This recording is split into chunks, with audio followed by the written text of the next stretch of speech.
20%, c'est simple, il n'y a pas de cachette là-dedans. Ceux qui sont déjà assurés, qui veulent participer à la cohorte de première année, peu importe le type de cohorte. Le fait d'aller au marché, naturellement, les assureurs sont en mode soumission, ça vous permet d'aller chercher l'économie de première année. Oui, parfait, on l'apprend, sauf que, comme je vous disais tantôt, moi, je vais travailler également sur la méthodologie de renouvellement et les frais d'administration pour faire en sorte que si l'assureur vous donne une bonne tarification, et ça peut aller jusqu'à 20% de réduction, bien, il faut s'assurer aussi qu'au moment des prochains renouvellements, surtout le premier, l'assureur ne viendra pas faire de récupération parce qu'il vous en a trop donné. Il faut équilibrer les choses. Toutes les informations relatives aux employeurs demeurent totalement confidentielles. Donc, c'est des contrats uniques signés par chacune des entreprises, donc la confidentialité est respectée.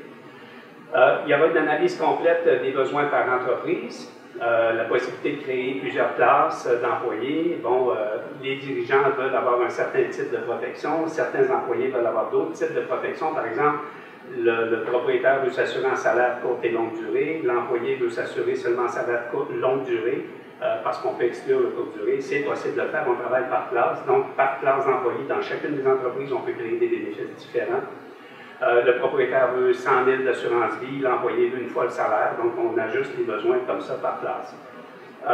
Possibilité d'inclure aussi des comptes gestion santé. Un compte gestion santé, rapidement, puis je ne rentre pas dans les détails, mais ça pourra aller dans d'autres discussions un à un, à un moment donné. Vous avez un contrat d'assurance collective, vous n'avez pas de soins dentaires parce que les soins dentaires, généralement, quand on démarre, ça coûte cher. Un compte gestion santé, c'est un budget qui est mis à la disposition des assurés. Donc, l'employeur dit à chacun des assurés, je te mets en banque, c'est géré par nous, je te mets en banque, par exemple, 350 $, mais il n'y a pas de régime dentaire dans le régime collectif parce que ça coûte trop cher. Par contre, le compte gestion santé, au niveau de la fiscalité, au niveau des règles de Revenu Canada, permet à l'employé de puiser dedans quand il y a de l'argent pour rembourser tout ce qu'il y a de soins de santé, incluant les soins dentaires qui sont acceptés par la loi de l'impôt.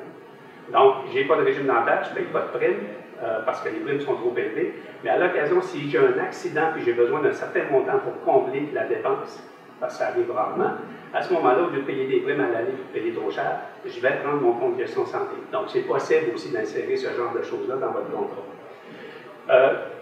Possibilité d'ajouter la formule Q+, pour l'entreprise, ça s'adresse au gestionnaire, au propriétaire. Formule Q+, c'est comme un compte de gestion santé, sauf qu'au lieu d'être mis en disponibilité pour chacun des employés, c'est un service qui s'adresse à l'employeur, le gestionnaire, le propriétaire, pour se faire rembourser par son entreprise des soins de santé qui ne sont pas couverts dans le régime collectif, mais qui sont permis par la loi de l'impôt. Okay? Donc, on appelle ça formule Q+. Je ne rentre pas dans les détails, mais ça peut se faire. Donc, c'est de la flexibilité. Et tout ça peut être administré par nous. C'est pour ça qu'on peut l'offrir de façon aisée. La mise en place d'un régime personnalisé par l'entreprise, formation des employés, parce que si on travaille sur les taux, on travaille sur des soumissions, on fait de la mise en place, c'est beau le taux, c'est beau les frais, c'est beau les méthodologies de renouvellement. Il faut continuellement se battre avec les assurés, mais il faut aussi faire en sorte que les assurés à l'intérieur du régime puissent utiliser le régime, c'est pour ça qu'on se le fait, mais de faire en sorte de l'utiliser sans se priver au meilleur coût possible. Donc, ce qu'on fait, à chaque mise en place, le courtier rencontre vos employés pour faire en sorte de lui expliquer, donner de l'information, de l'éducation sur comment consommer les soins de santé. Donc, ce qu'on appelle chez nous la saine gestion, la saine pratique en soins de santé. Par exemple, un exemple facile, les médicaments génériques brevetés. Tout le monde connaît ça aujourd'hui, tout le monde le fait, correct. Par contre, en consommant des médicaments génériques au lieu de brevetés, le pharmacien, lui, va m'augmenter son frais de gestion, donc je paye plus cher pareil. OK? Donc, il y a d'autres façons de négocier sa pharmacie, demander des provisions 30 jours, 90 jours au lieu de 30 jours. Il y a des pharmacies postales, on recommande des pharmacies postales. Donc, il y a divers trucs pour faire en sorte qu'on puisse économiser, oui, au niveau du taux, mais en amont aussi au niveau de la dépense, qui sont les remboursements qu'on demande à l'assureur. Ça, c'est très important. Formation des employés, donc pour les entreprises qui qualifient, proposer un modèle auto-assuré. Donc, chacune des entreprises qui aura une taille suffisante, 35 employés et plus, vous aurez toujours la possibilité d'avoir une simulation mathématique financière pour vous dire, bien, écoutez, si jamais un jour vous décidiez d'aller en régime auto-assuré parce que les économies sont majeures, à ce moment-là, vous pourrez faire l'exercice, au moins d'y réfléchir, parce que vous aurez les données pour le faire. Et ça, le courtier va toujours être en mode actif, proactif, pour vous présenter ces informations-là.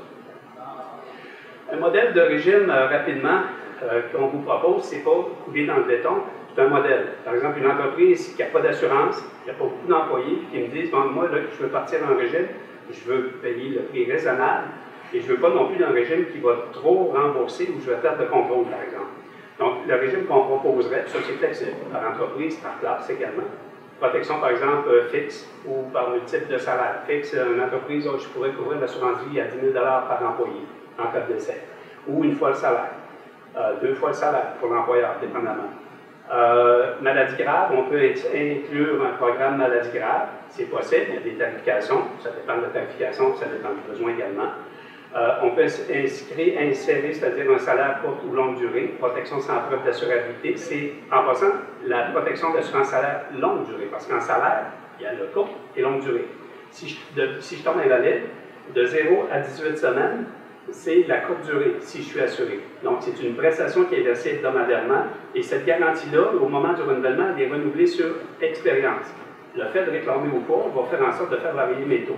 Ça, cette garantie-là, elle coûte extrêmement cher. Quand on ne réclame pas, ça va bien. Mais si on réclame un peu, plus le taux est petit, plus les taux partent en flèche et là, on perd le contrôle, ça coûte extrêmement cher. Ce qui se passe généralement, on l'exclut et on se couvre par l'assurance chômage de maladie qui paye 15 semaines de chômage maladie par période.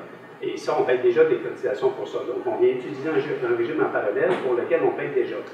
L'assurance salaire de longue durée, elle, va payer, et c'est la vraie portion d'assurance dans un contrat collectif, de 18 semaines jusqu'à 65 ans.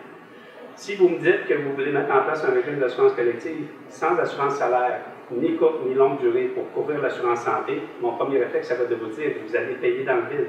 Faites pas ça. Si vous ne voulez vraiment pas mettre d'assurance salaire, restez à la RAMQ, si je veux donner un bon conseil professionnel. Mais si vous voulez un régime d'assurance collective, ma priorité, c'est de travailler sur l'assurance salaire de longue durée. C'est la garantie sur laquelle il faut travailler. Si vous êtes invalide, c'est la garantie qui vous assure un revenu. Et ça, c'est majeur, c'est important. Donc, on travaille sur le court terme, long terme. La fiscalité va être ajustée. Ça peut être des régimes imposables, non imposables, dépendamment encore là des avantages imposables, c'est technique. On va inclure des soins de santé, des régimes flexibles quand c'est possible, des protections allant des régimes de base. On peut même créer des régimes généreux comme des régimes de plus en plus réduits.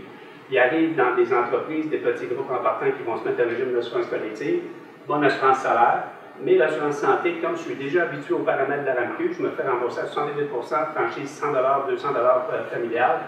Je n'ai pas de paramédicaux. Ben, dans mon régime collectif, je vais couvrir que les médicaments avec les mêmes paramètres que de la RAMQ. C'est fini. Ça. Donc, à ce moment-là, c'est possible de le faire. Et on peut inclure des soins dentaires, etc. Rapidement, qui on est, donc on travaille avec des firmes partout au Canada. C'est des firmes avec lesquelles on travaille qui bénéficient déjà de notre service.